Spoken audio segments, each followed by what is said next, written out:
لڑکوں کو ایک سے ایک بال رکھنے کا شوق آ جاتا ہے، ایک سے ایک کپڑا پہننے کا شوق آ جاتا ہے، زینت کا شوق پیدا ہو جاتا ہے۔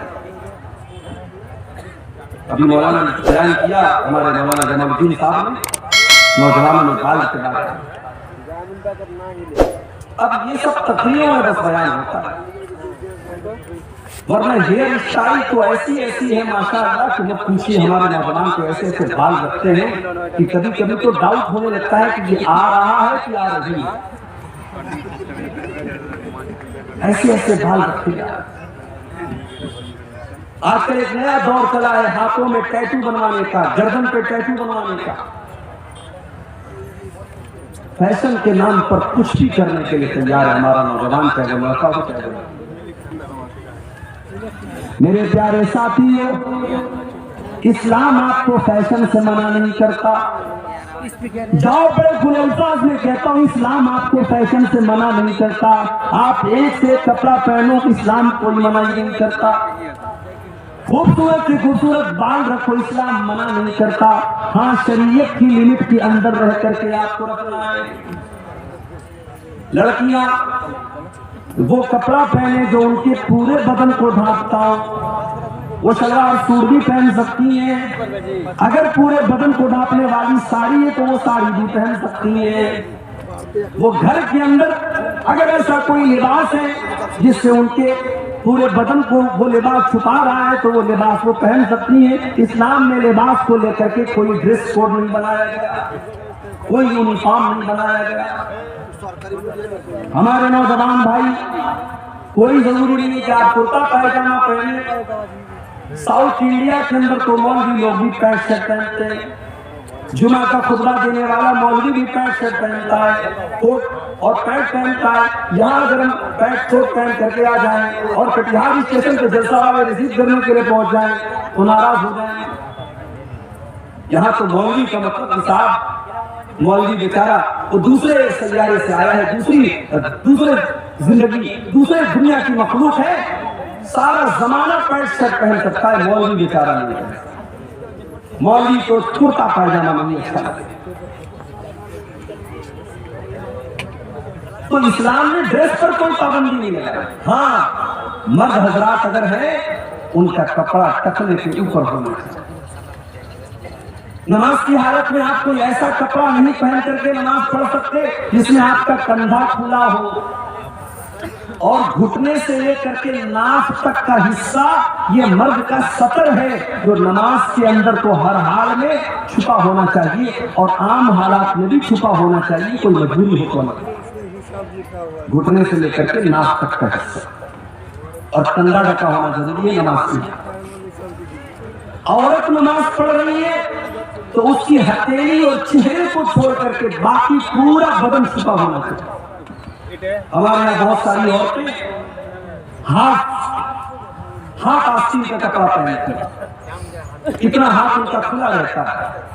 معاف کیجیے، اگر آپ اس کپڑے میں نماز پڑھ رہی ہیں تو آپ کی نماز صحیح ہے۔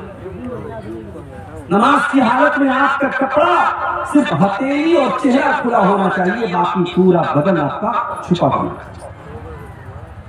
تو اسلام نے پابندی کہاں لگائی میرے بھائی؟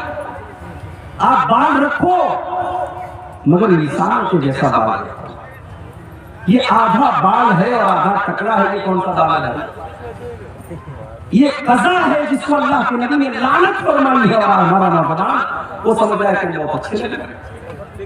کچھ نوجوانوں کو دیکھا کہ وہ کان میں بالی پہنے ہوئے ہیں، کچھ نوجوانوں کو دیکھا کہ وہ ہاتھوں میں کڑا پہنے ہوئے، سمجھ میں نہیں آتا یہ مسلمان ہے کہ غیر مسلم ہے۔ داڑھی تو ویسے ہی نہیں ہے، بال لمبے لمبے ہیں، کانوں میں بالی ہے، منہ میں گٹھا دبائے ہوئے ہیں، ہاتھوں میں کڑا بھی پہنے ہوئے ہیں، اب کیسے پتہ لگے گا کہ مسلمان ہے کہ غیر مسلم؟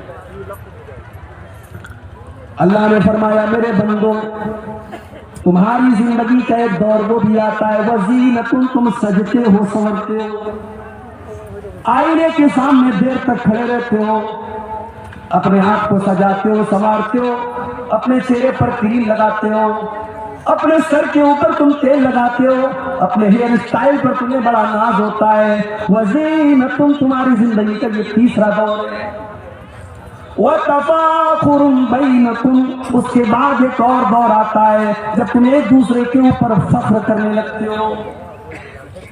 میں لاکھ روپیہ کما رہا ہوں، ارے تم تو 50,000 کما رہا ہے، میں تو لاکھ روپیہ کما رہا ہوں.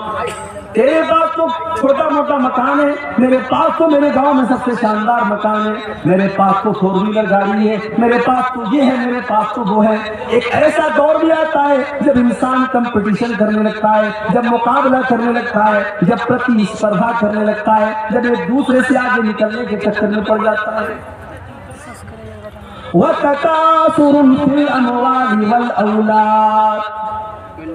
35 سال کا ہو گیا، شادی ہو گئی، بچے بھی ہو گئے، پھر اور بڑا ہوا، 40 سال کا ہوا، اب بچے بھی بڑے بڑے ہونے لگے، کچھ بچیوں کی شادی بھی ہو گئی، اب ناتی نتنی بھی ہو گئے، نواسے بھی ہو گئے، پوتے پوتیاں بھی ہونے لگے. اب تو بس ایک ہی دل کا ارادہ ہے کہ خوب ڈھیر سارا پیسہ ہو جائے اور ڈھیر سارا میرا پریوار بڑا ہو جائے، میرے بچے، میرے پوتے، میرے نواسے جب میرے سامنے آ جائے تو مجھے لگے کہ میرا کتنا بڑا کنبہ ہے، میرا کتنا بڑا پریوار ہے. وَتَكَاثُرٌ فِي الْأَمْوَالِ وَالْأَوْلَادِ. میرے بندو، جب تم بڑھاپے کو پہنچ جاتے ہو تو اب تمہاری زندگی کا بس ایک ہی مشن ہے کہ ڈھیر سارا مال ہو جائے اور ڈھیر سارے بچے اور اولاد ہو جائے. كَمَثَلِ غَيْثٍ أَعْجَبَ الْكُفَّارَ نَبَاتُهُ ثُمَّ يَهِيجُ فَتَرَاهُ مُصْفَرًّا ثُمَّ يَكُونُ حُطَامًا. میرے بندو، جب آسمان سے بارش ہوتی ہے تو زمین سے جو پیداوار نکلتی ہے وہ پہلے ہری بھری ہوتی ہے، پھر وہ پیلی ہونے لگتی ہے، پھر وہ پکنے لگتی ہے، اور پھر ایک ٹائم ایسا آتا ہے جب کھیت کو کاٹ دیا جاتا ہے، دھان کے کھیتوں کو کاٹ دیا گیا، پورا میدان صفا چھٹ ہو گیا. میرے بندو، ایک دن تمہاری زندگی کی فصل بھی کٹ جائے گی، ایک دن تمہاری جوانی ڈھل جائے گی، ایک دن تمہاری خوبصورتی ختم ہو جائے گی، تمہارا پیسہ ختم ہو جائے گا، تمہاری دولت ختم ہو جائے گی، تمہارے بدن کی طاقت ختم ہو جائے گی، تم کٹی ہوئی فصل کی طرح ہو جاؤ گے. اب آ جائیے آپ واپس قرآن کے 30 میں پارہ. الہاکم التکاثر. میرے بندو، تم کو غافل کر دیا ہے کثرت کی چاہت نے، زیادہ مال کمانے کے چکر میں، زیادہ پیسہ کمانے کے چکر میں، زیادہ طاقت کے نشے نے، زیادہ حکومت کے نشے نے تم کو اللہ سے غافل کر دیا ہے. او پیسہ کمانے والوں، پیسہ تو قارون کے پاس بھی بہت تھا، اتنا پیسہ تھا قارون کے پاس. قرآن کہتا ہے وَآتَيْنَاهُ مِنَ الْكُنُوزِ مَا إِنَّ مَفَاتِحَهُ لَتَنُوءُ بِالْعُصْبَةِ. اتنا خزانہ تھا قارون کے پاس، اس کے خزانوں کی چابیوں کو بڑے بڑے پہلوان بڑی مشکل سے اٹھاتے تھے. قارون جب کپڑا پہن کر کے نکلتا تھا، جب سج سور کر کے نکلتا تھا تو قارون کی قوم کے لوگ کہتے تھے یا لیت لنا مثل ما اوتی قارون، کاش ہمارے پاس بھی اتنی دھن دولت ہوتی، ہمارے پاس بھی اتنا پیسہ ہوتا جو قارون کے پاس ہے، ہمارے پاس بھی قارون کے جیسا کپڑا ہوتا، ہمارے پاس بھی قارون کے جیسی دولت ہوتی.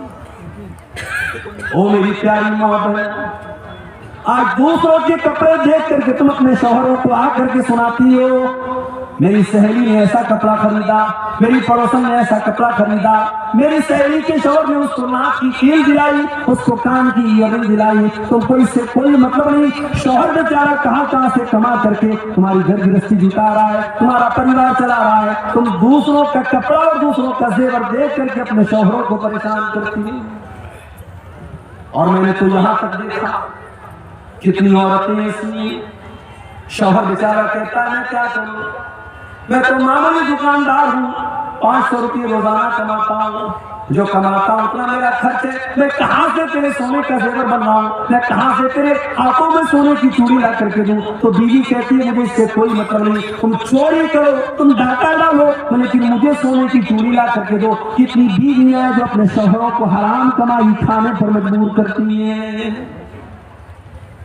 میری پیاری ماں بہن، مجھے اچھی طریقے سے سیمانچل کے جلسوں کا پتہ ہے، پنڈال میں جتنی عورتیں اس سے زیادہ تو آپ کو سڑکوں پر مل جائیں.